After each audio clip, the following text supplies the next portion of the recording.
یہودیت میں خدا کے نام۔ وہ خدا یکتا کے نام جو آسمانی کتاب توریت میں مشتمل ہیں، اور کچھ یہودی علماء اپنی کتابوں میں لکھتے ہیں یہودیت میں خدا کے نام کے زمرے میں آتے ہیں۔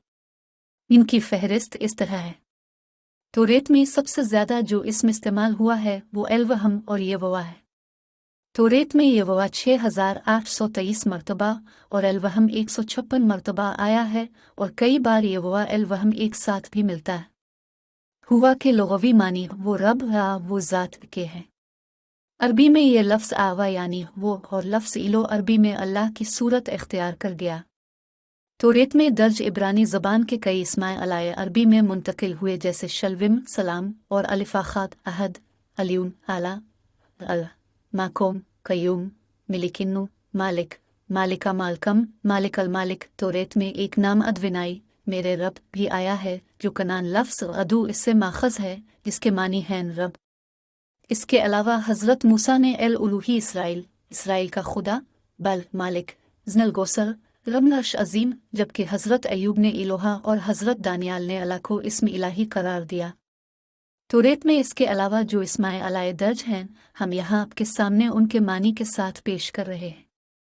العلیون رب العلا، الشدائی قادر المطلق، الحی الحی، ماکوم قیوم، العلام الآخر، الروی البصیر، الجبرا القدیر، ادونائی ربو ہوا تزوت، رب الافواج، رب العالمین، شلوم سلام، ایموت الحق، اویو رب، ملکنو المالک، راہ المیمن اور المقیت، مالکہ مالکم، مالک المالک۔ اس کے علاوہ آوا اسراہیہ وہ میں ہوں، نس سایہ فگن، رافع شفیع، جیرا وہاب۔